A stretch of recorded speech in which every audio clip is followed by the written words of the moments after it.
Salut à toi et bienvenue sur ma chaîne. Moi c'est Korka Diallo, je suis ingénieur polytechnicien et fondateur de l'Onda Academy. Si tu viens de me découvrir pour la première fois, je t'invite à faire deux choses. La première, c'est de t'abonner à ma chaîne et d'activer la cloche de notification afin d'être informé en temps réel de l'apparition de nos nombreuses vidéos. Donc la deuxième chose, c'est d'aller dans la barre de description. Je t'ai mis un cadeau de bienvenue, donc un lien qui te permettra de télécharger gratuitement le cahier d'exercice du cours d'excellence Londo. Et c'est à partir de ce cahier-là que nous allons corriger les séries d'exercices qu'on va corriger tout à l'heure. Donc tous les jours, nous allons poster la correction sur notre chaîne YouTube d'un exercice qui porte sur un chapitre soit de la classe de seconde ou bien de première pour le moment. Et nous allons passer aux classes supérieures durant les vacances. Et une petite information, les cours d'excellence Londo sont gratuits durant tout le mois de juin et de juillet. Donc si tu n'es pas encore inscrit, tu peux en profiter, c'est gratuit. Donc pendant le mois de juin et de juillet. Donc tu m'écris au 77 465 32 33. Donc top, on y va. Donc salut. Là, on est en train de corriger l'exercice 4 sur étude de fonction. Et si tu n'as pas suivi mon introduction, je te le rappelle encore une fois, va dans la barre de description afin de pouvoir télécharger la série d'exercices qu'on est en train de corriger. Donc, le cahier d'exercice du cours d'excellence Londo. Donc là, on est en train de corriger l'exercice 4 et sur le chapitre étude de fonction. Donc, tu sélectionnes le chapitre étude de fonction. On t'a donné une fonction f de x qui est égale à ça. Donc, on te demande de calculer la dérivée. Et je t'invite à rester jusqu'à la fin de la vidéo parce que c'est un exercice de synthèse qui te permettra de maîtriser pas mal de choses sur l'étude de fonction, n'est-ce pas? Donc, reste jusqu'à la fin et n'oublie pas de t'abonner si ce n'est pas encore le cas. Donc, f' de x, donc c'est la dérivée de f de x. N'oubliez pas que f est dérivable sur r privé de 1, n'est-ce pas? Parce que d de f c'est quoi? C'est l'ensemble des nombres réels privés de 1. Parce que cette fraction existe si et seulement si le dénominateur est différent de 0. Donc x moins 1 différent de 0. Donc ça veut dire que x est différent de 1. N'est-ce pas? Et l'ensemble de définition, c'est l'ensemble des nombres réels privés de 1. Donc f' de x, ça fait quoi? C'est la dérivée de x carré plus ax plus b sur x moins 1. Prime. C'est la dérivée de ça, n'est-ce pas? Et donc la dérivée de ça, ça fait quoi? C'est la dérivée de u sur v. U c'est le numérateur et v c'est le dénominateur. Donc ça fait u' v moins u v' sur v au carré. D'accord? Donc u' ça fait quoi? Ça fait 2x plus a. Donc x moins 1, u' fois v. Donc x moins 1 moins uv'. Donc moins x carré plus ax plus b. Donc v', ça fait x moins 1'. Donc la dérivée de x, ça fait 1. Et la dérivée de moins 1, ça fait 0. Donc fois 1. Donc sur v au carré. Sur x moins 1 au carré. D'accord? Donc là, ça fait quoi? Si je développe, ça fait 2x carré. Et là, moins 2x. Ensuite, plus ax moins a, moins x carré, moins ax, moins b, sur x moins 1 au carré. Donc, j'ai développé l'expression. OK? Donc là, ça fait quoi? 2x carré moins x carré, il va rester x carré. Et ensuite, là, vous avez moins 2x plus ax moins ax. Plus ax moins ax vont s'annuler, n'est-ce pas? Donc, ça et ça vont s'annuler. Donc, il va rester moins 2x. Et ensuite, les constantes. Moins a, moins b. Donc, moins a, moins b sur x moins 1, le tout au carré. Donc, la dérivée f' de x. N'oubliez pas que la dérivée se calcule sur l'ensemble de définition. Donc, sur r privé de 1. Donc, f' de x, ça fait ça. Donc, à la deuxième question, on te demande de déterminer les réels a et b pour que f admette un extrémum local en moins 1 qui est égal à moins 3. Pour que f admette un extrémum local en moins 1 égal à moins 3, il faut deux conditions. La première condition, c'est qu'il faut que f' de moins 1 soit égal à 0. n'est-ce pas? Il faut que la dérivée s'annule en moins 1. Parce que si la dérivée s'annule en moins 1, ça veut dire que f admet un extrémum en moins 1. Donc soit un minimum ou un maximum. Ça, c'est le courant. Donc la deuxième condition, c'est qu'il faut que f de moins 1 soit égal à moins 3. Donc c'est les deux conditions. Puisque f admet un extrémum en moins 1, donc sa dérivée s'annule en moins 1, et l'image de moins 1 par f, ça doit être égal à moins 3. Donc c'est les deux conditions. Donc là, vous avez f' de x qui est égal à ça. Donc je peux calculer, f' de moins 1. Vous avez la dérivée. Donc je calcule f' de moins 1. Donc f' de moins 1, ça fait quoi? Je remplace x par moins 1. Là, vous aurez 1. Puisque moins 1 au carré, ça fait 1. Donc moins 2 fois moins 1, ça fait plus 2. 1 plus 2, ça fait 3. Donc ça fait 3 moins a plus b. Et au dénominateur, ça fait quoi? Moins 1, moins 1. Donc ça fait moins 2. Moins 2 au carré, ça fait 4. Donc vous avez f' de moins 1. On a dit que c'est égal à 0. Donc le numérateur est égal à 0. Donc la fraction est égale à 0. Ça veut dire que le numérateur est égal à 0. Donc ça veut dire quoi? Que a plus b est égal à 3. Donc ça, c'est égal à 0. Je vais transposer le 3 de l'autre côté. Donc vous avez une première équation. N'oubliez pas que l'objectif, c'est de déterminer a et b, telles que ces conditions soient réunies.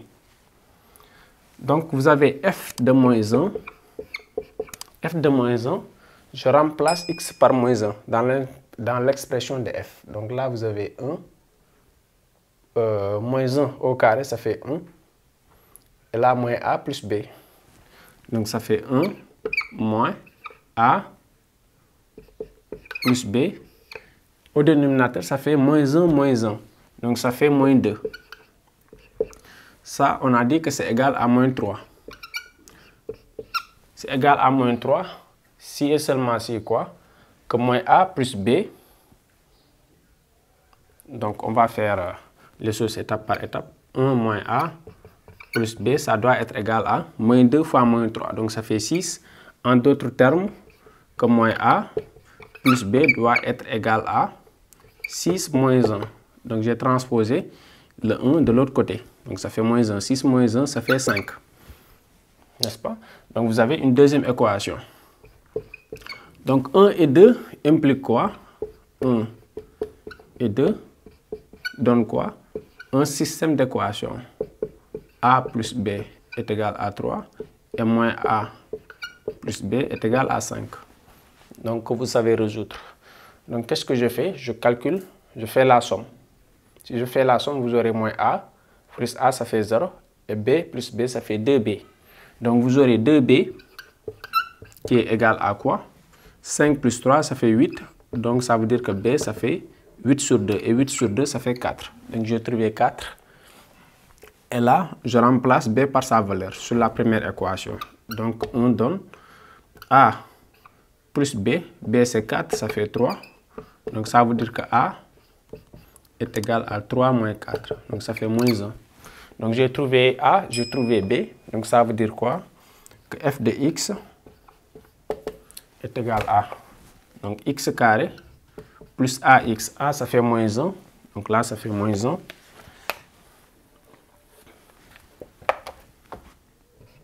Donc moins x et plus b. B ça fait 4. Et au dénominateur sur x moins 1. N'est-ce pas? Donc je n'ai fait que remplacer a et b par leur valeur. Donc f de x ça fait ça. Et on vient de répondre à la deuxième question. Donc là on va traiter la deuxième partie. Et dans la deuxième partie, on vous a donné les réels a et b. Donc si on vous donne a est égal à moins 1 et b est égal à 4. Donc f de x ça fait ça. Et ensuite, on te demande de vérifier que f de x ça fait ça.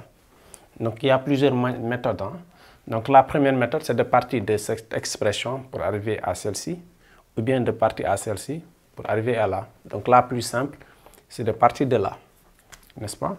Donc vous avez f de x qui est égal à, bon, on ne va pas dire f de x, donc on va, puisqu'on nous demande de vérifier. Donc, puisqu'on nous demande de vérifier, on va partir de cette expression pour arriver à là. Donc, je peux calculer x plus 4 sur x moins 1. Donc là, si je réduis au même dénominateur, là, le dénominateur commun, c'est x moins 1. Et là, ça fait plus 4 sur x moins 1. Là, ça fait quoi? Je développe. J'ai réduit au même dénominateur. Le dénominateur, c'est x moins 1. Le dénominateur commun. Donc là, je développe. Ça fait x carré moins x plus 4 sur x moins 1. Or, ça, c'est égal à quoi? C'est égal à f de x. Donc, ça veut dire quoi? Que f de x, ça fait ça. Donc, c'est très simple. Donc, à la deuxième question, on te demande de dresser le tableau de variation. Et pour dresser le tableau de variation, je détermine d'abord le domaine de définition de la fonction. Ensuite, je calcule les limites aux bornes du domaine de définition. Et ensuite, je calcule la dérivée et je détermine ses racines. Et enfin, je dresse le tableau de variation. Bien évidemment, pour ce cas-ci, c'est ce qu'on va faire. Mais pour d'autres cas, vous serez contraint d'étudier la parité et la périodicité. Mais ce n'est pas le cas pour cet exercice. Donc, qu'est-ce qu'on fait? Le domaine de définition. Donc, f de x, n'oubliez pas que c'était x carré moins x plus 4 sur x moins 1. Donc, c'est une fonction rationnelle, n'est-ce pas? Rapport de deux fonctions polynômes. Donc là, f de x existe si et seulement si x moins 1 doit être différent de 0. Donc le dénominateur doit être différent de 0. Donc ça veut dire que x doit être différent de 1. Et donc ça veut dire quoi? Que le d de f, c'est l'ensemble des nombres réels privés de 1. Donc c'est la même chose que moins l'infini 1, union 1, plus l'infini. N'est-ce pas? Ensuite, qu'est-ce que je fais? Je calcule les limites aux bornes du domaine de définition. N'est-ce pas? Donc je calcule la limite en moins l'infini, 1 moins, 1 plus et ensuite en plus l'infini. Donc je commence par les limites en plus l'infini et en moins l'infini. Donc la limite quand x tend vers moins l'infini de f de x, c'est la limite quand x tend vers moins l'infini de... Donc je crois que là, vous savez, hein, fonction polynôme, donc rapport des monômes de plus haut degré. Le monôme de plus haut degré au numérateur, c'est x carré, et au dénominateur, c'est x. Donc c'est la limite quand x tend vers moins l'infini de x, puisque là, je vais simplifier par x. Et là, ça fait moins l'infini. Donc, et pareil, la limite quand x tend vers plus l'infini de f de x, c'est la même chose, donc ça fera limite quand x tend vers plus l'infini de x carré sur x, et c'est la limite quand x tend vers plus l'infini de x, et là ça fait plus l'infini. Donc j'ai calculé la limite en moins l'infini, en plus l'infini, donc je calcule en 1 moins et en 1 plus. N'oubliez pas que si je remplace 1 au dénominateur, x par 1 au dénominateur, j'aurai 0. Donc si j'ai 0 au dénominateur, j'aurai besoin de savoir si c'est 0 plus ou 0 moins. N'est-ce pas? Donc pour le savoir, j'étudie le signe de x moins 1. N'est-ce pas? Donc là j'ai x, là j'ai moins l'infini. X moins 1 s'annule en 1. Et là j'ai plus l'infini. X moins 1 est là, il s'annule ici. Là c'est négatif et là c'est positif. Donc je calcule là. Donc la limite quand x tend vers 1 moins, donc on commence par 1 moins de f de x,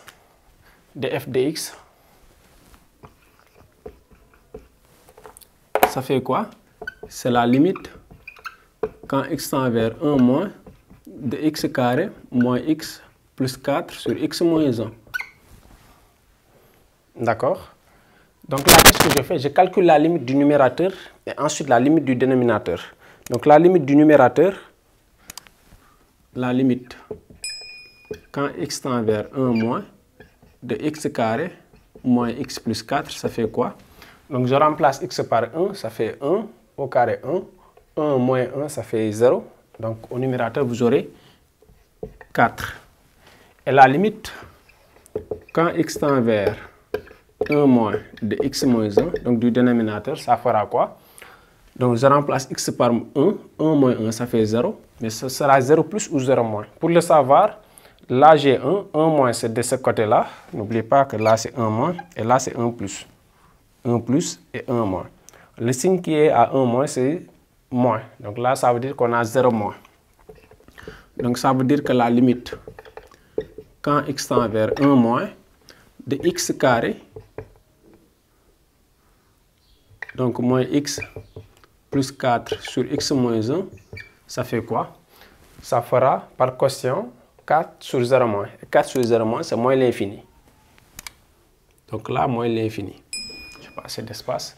Et pareil, la limite, quand x tend vers 1 plus, de x carré moins x plus 4, ça fait toujours 4. Je remplace x par 1, donc vous aurez 4. Et la limite, quand x tend vers 1 plus, de x moins 1, ça fait quoi? Ça fait 0. Maintenant, c'est 0 plus ou 0 moins. Là, je suis en 1. 1 plus, c'est de ce côté. Le signe qui est à côté, ça fait plus. Donc, ça fait 0 plus. Donc, ça veut dire que la limite, quand x tend vers 1 plus, de x carré moins x plus 4 sur x moins 1, ça fait 4 sur 0 plus. 4 sur 0 plus, ça fait plus l'infini. Donc là, j'ai le domaine de définition. J'ai les limites aux bornes du domaine de définition. Donc je peux calculer la dérivée et ensuite déterminer ses racines, étudier son signe pour enfin dresser le tableau de variation. Donc là, n'oubliez pas que la fonction f est dérivable sur d de f. Donc sur l'ensemble des nombres réels privés de 1. Et quel que soit x appartenant à d de f, vous avez f' de x. On l'avait calculé tout à l'heure, je pense que c'était x carré. C'était x carré, attendez, je vérifie. C'était x carré moins 2x moins a plus b. Donc ça fait x carré moins 2x moins a moins b. N'est-ce pas? Donc là, vous avez moins a moins b, ça fera quoi? Donc ça fera a plus b, ça fait moins 1 plus 4, ça fait 3. Donc ça fait moins 3. Et là, sur x moins 1 au carré. On avait calculé la dérivée tout à l'heure.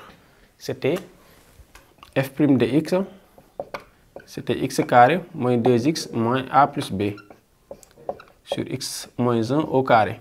Donc on l'avait fait tout à l'heure. Et là, a c'est moins 1 et b ça fait 4. A plus b ça fait 3. Donc moins a plus b ça fait moins 3. Donc vous avez f' de x qui est égal à ça. N'est-ce pas? Donc on peut calculer, on peut déterminer les racines de f' de x. N'est-ce pas? Les nombres qui annulent f' de x. Pour cela, on pose quoi? Que x carré moins 2x moins 3 est égal à 0. N'est-ce pas? F' c'est une fonction rationnelle. Pour qu'elle s'annule, il faut que le numérateur s'annule. Donc là, je peux calculer delta. Delta ou delta prime. Je suppose que vous savez calculer delta prime. Donc je calcule le discriminant du delta prime. Donc ça fait moins 1 au carré moins AC. Donc ça fait plus 3. Donc ça fait 4. Si vous ne savez pas calculer delta prime, vous calculez delta. Donc c'est la même chose. Donc ça veut dire qu'on a deux solutions. X1, ça fait moins B prime. Donc ça fait 1. Moins racine de delta prime, moins 2 sur 2A. Donc sur 1. Donc ça fait moins 1. Et X2, ça fait 1 plus 2. Et là, ça fait 3. Donc j'ai deux solutions, moins 1 et 3. Donc je peux établir, donc dresser le tableau de variation. Et n'oubliez pas que f' est du signe du numérateur, parce que le dénominateur est positif. D'accord?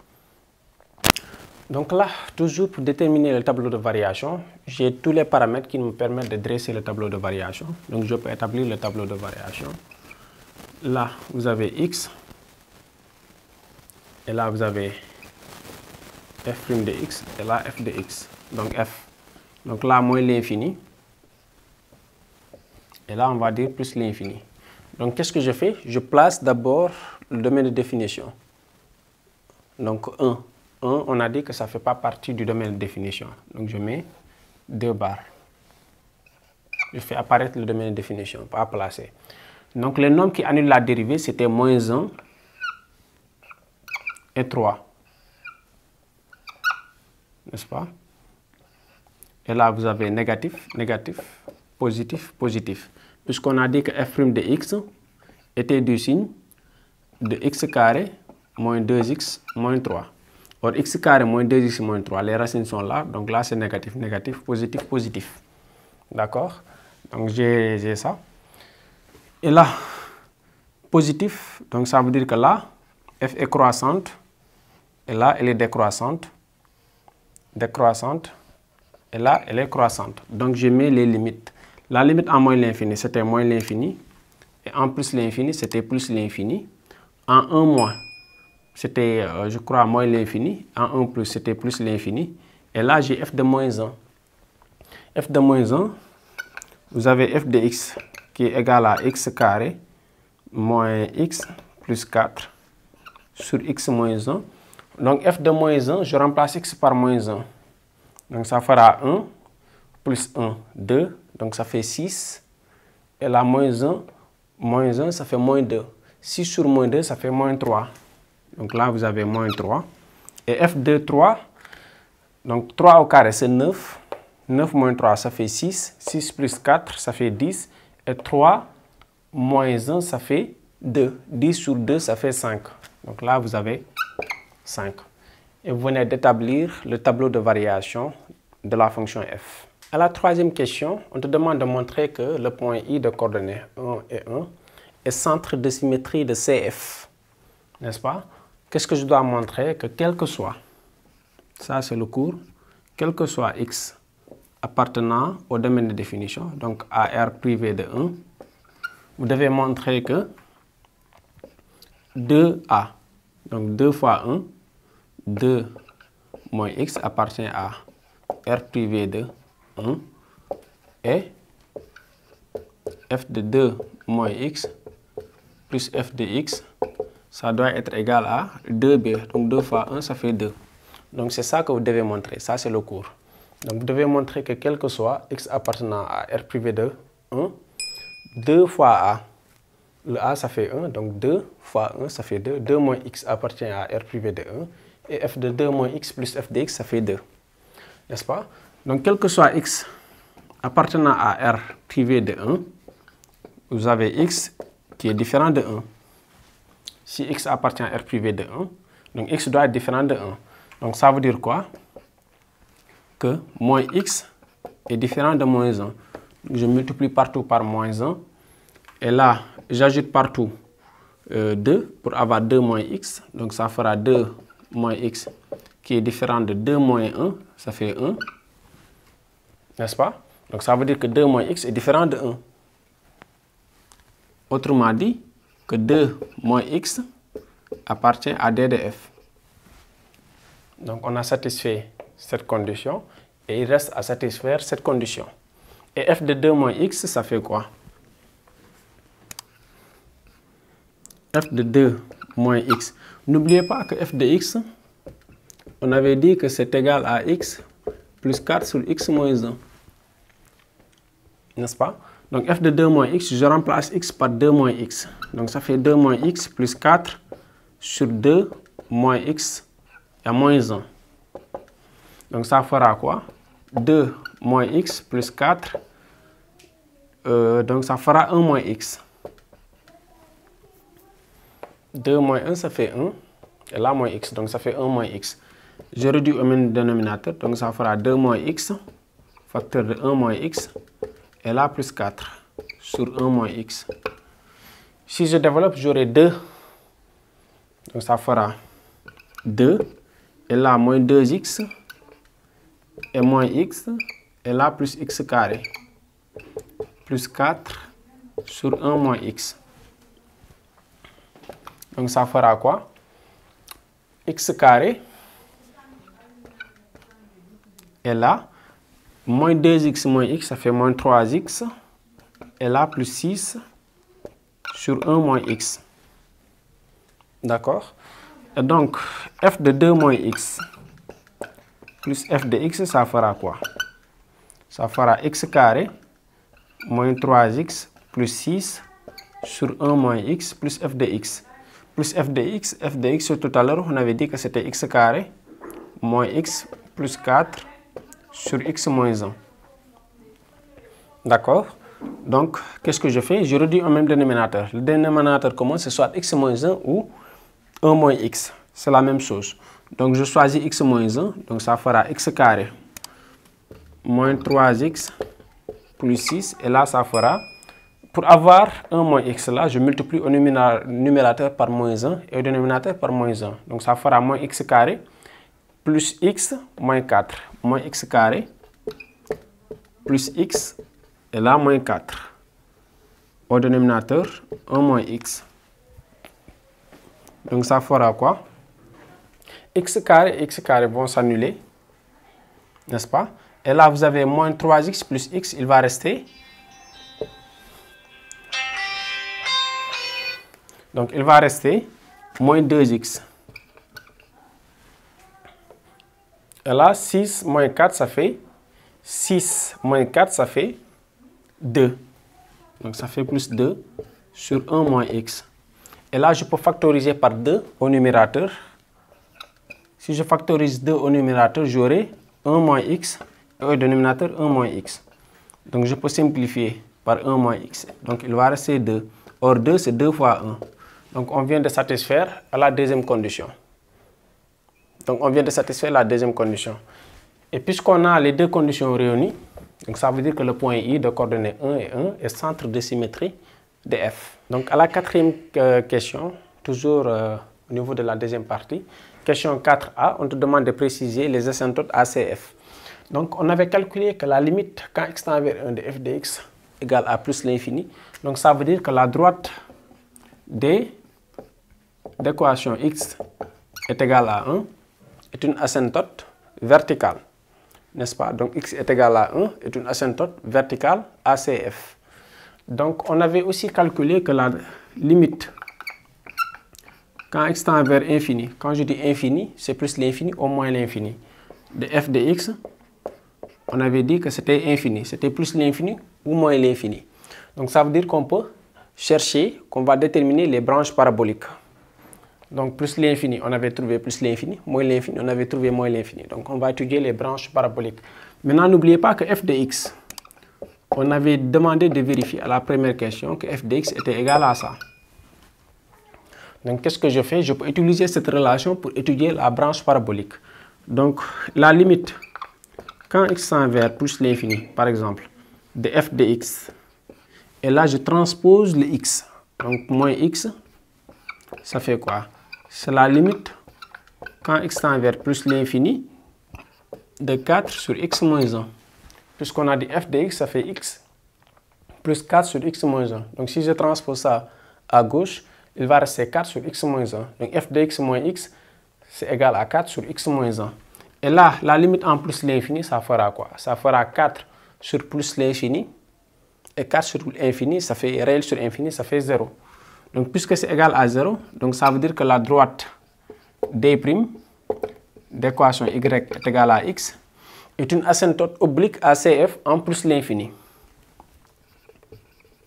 Donc, asymptote oblique à CF, donc en plus l'infini. Et pareil, si vous étudiez la limite en moins l'infini, vous allez trouver la même chose. Vous remplacez ici plus l'infini par moins l'infini. Vous aurez ici moins l'infini. Et vous aurez toujours 4 sur infini. Et 4 sur infini, ça fait 0. Donc vous aurez toujours la droite d'équation y est égale à x, qui est asymptote ACF en moins l'infini. Donc c'est en plus l'infini et en moins l'infini. Donc à la question 4b, on te demande... 4b, on te demande de tracer la courbe CF.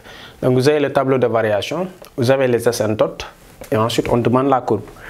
Donc qu'est-ce que je fais? Je place les tangentes horizontales, n'est-ce pas? Donc là vous avez f' s'annule en moins 1 et en 3 je place ces deux points. Donc en ces deux points, en moins 1 et en 3 vous avez une tangente horizontale. Donc moins 1 et moins 3. Moins 1 et moins 3 c'est à peu près ce point. Donc là vous avez une tangente horizontale. Et ensuite, en 3 et 5, la dérivée s'annule, je place le point de coordonnées 3 et 5. Donc 3 et 5. 3 et 5, c'est à peu près ce point. Et là, vous avez une tangente horizontale. N'est-ce pas? Ensuite, je place les asymptotes. On avait dit qu'on avait deux asymptotes. C'est la droite d'équation x est égal à 1. Donc, je place la droite d'équation x est égal à 1. Et ensuite, la droite d'équation y est égal à x. Donc, la première bisectrice. Donc, ce sera à peu près quoi?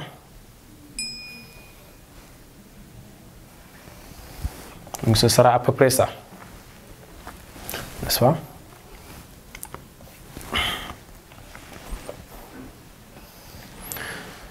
Maintenant, je peux calculer, je peux chercher là où la courbe va s'annuler. Mais si vous regardez au niveau du tableau de variation, vous verrez que la courbe f ne va pas s'annuler parce que vous n'avez pas 0 quelque part ici. Donc là, toutes les valeurs de f sont négatives et là, toutes les valeurs de f sont positives.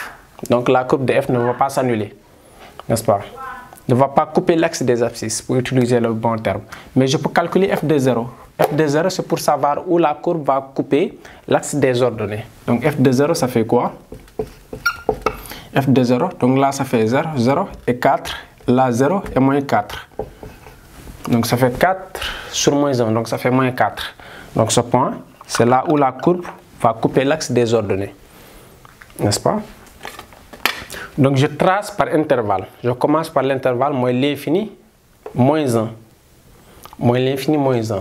Donc on est là, de ce côté-là. Donc la courbe va quitter l'asymptote, puisque à moins l'infini, on avait dit que la droite d'équation y est égale à x est une asymptote oblique à CF. Donc elle va quitter l'asymptote et va venir jusqu'à la tangente. N'est-ce pas? Donc elle va quitter l'asymptote. Donc on aura à peu près ça. Donc elle va quitter l'asymptote pour venir jusqu'à la tangente. Ensuite, on vient jusqu'à moins 1 et 1. Moins 1 et 1. Donc sur l'intervalle moins 1 et 1, la courbe va quitter l'asymptote, la tangente verticale du moins, la tangente horizontale. Donc la tangente horizontale, ce point-là, et va venir rejoindre l'asymptote. La droite d'équation y est égal, x est égal à 1. Donc la tangente horizontale jusqu'à l'asymptote. Donc la tangente va quitter l'asymptote et va passer par ce point-là et va descendre. N'est-ce pas? Vous avez la courbe sur l'intervalle moins 1 et 1. Ensuite, on vient sur 1 et 3. Sur 1 et 3. Donc, qu'est-ce qu'on va avoir? La courbe va quitter l'asymptote, la droite d'équation x est égal à 1, et va venir jusqu'à la tangente. Donc, elle va décroître. La courbe, si elle est croissante, on dit qu'elle est ascendante ou bien descendante. Donc là, elle sera descendante, n'est-ce pas? Elle va quitter l'asymptote pour venir jusqu'à la tangente. Donc elle va quitter l'asymptote, décroître, décroître, et venir jusqu'à la tangente. Et là, ensuite, sur 3 plus l'infini, elle va quitter l'asymptote, elle va quitter la tangente horizontale pour aller rejoindre l'asymptote. Donc elle va quitter la tangente croissante, elle va rejoindre l'asymptote. Et donc vous avez la courbe de CF, d'accord? Dernière question de la deuxième partie, on te demande de résoudre l'équation f de x est égal à k. Donc f de x égale à k. Donc ça, on peut faire une résolution graphique ou bien discuter suivant les valeurs de k. D'accord? Donc pour le savoir, je peux déjà observer le tableau de variation pour résoudre cet exercice, pour résoudre cette question. Regardez bien. Donc là, c'est les valeurs de f. N'est-ce pas? Donc c'est la même chose que ici, si on disait f de x est égal à k. Donc là, c'est l'ensemble des valeurs de k. Regardez bien, si k appartient à l'intervalle moins l'infini, moins 3. Moins l'infini, moins 3. Donc si k appartient à l'intervalle moins l'infini, moins 3. N'oubliez pas que là, vous avez moins l'infini et là, plus l'infini. Moins l'infini, moins 3. Donc ça veut dire qu'on est sur cette partie. Quand je dis moins l'infini, moins 3, c'est l'intervalle ouvert, moins l'infini, moins 3. C'est cet intervalle. Donc ça veut dire que moins 3 ne fait pas partie. Donc on est dans cette partie. N'importe quel point que vous prenez au niveau de cette partie, vous prenez n'importe quel point. On est sur l'intervalle moins 3, moins l'infini, moins 3. Donc vous prenez n'importe quel point, vous verrez qu'il y a 2 points de contact. Donc ça veut dire que l'équation f de x est égale à k admet 2 solutions. distinctes. Donc si K appartient à l'intervalle moins l'infini moins 3, ça veut dire que l'équation f de x est égale à K, admet deux solutions. Et si K appartient à l'intervalle 5 plus l'infini, donc 5 est là, plus l'infini, vous prenez n'importe quel point au hasard, vous verrez qu'il y aura deux points de contact. Et s'il y a deux points de contact, ça veut dire que l'équation f de x égale à K admet deux solutions. Et pareil, quand je dis 5 plus l'infini, c'est 5 ouvert plus l'infini. D'accord, vous voyez? Et maintenant, si K est égal à moins 3, si K est égal à moins 3, donc là, moins 3 c'est là. Si vous faites une projection, vous verrez que l'équation f de x est égale à K admet une solution. Si f de x est égal à, si K est égal à moins 3. Et pareil, si K est égal à 5, vous tracez. Si K est égal à 5, vous verrez qu'il y a un seul point de contact. Donc ça veut dire que l'équation f de x est égale à K admet une solution unique. Si K est égal à 5. Et maintenant, si K appartient à l'intervalle ouvert, moins 3, 5. Sur l'intervalle ouvert, moins 3, 5. Donc on est dans cet intervalle-là. Vous voyez que là, vous n'avez pas la courbe de f. Puisque là, vous n'avez que des asymptotes. Donc ça veut dire que l'équation f de x est égale à K, n'admet aucune solution. Donc c'est comme ça que vous allez discuter. C'est comme ça que vous allez faire la résolution. Donc ça, c'est la résolution graphique. Elle vous permet de faire en même temps la résolution, donc la discussion, suivant les valeurs de K. Donc je l'ai fait de manière graphique pour gagner du temps. Maintenant, pour ceux qui sont restés jusqu'à la fin, je vais mettre la correction de la troisième et de la quatrième partie en version numérique, que je vais mettre avec un mot de passe. Et le mot de passe, c'est Corka 465 32 33. Donc c'est le mot de passe. Corka 465 32 33. Donc pour ceux qui ont eu la patience de rester jusqu'à la fin, je vous mets la correction de la troisième et de la quatrième partie en version électronique. D'accord? Et je vous ai mis le lien dans la barre de description. Et je vous remercie de m'avoir accordé votre attention. Et je vous donne rendez-vous à très bientôt.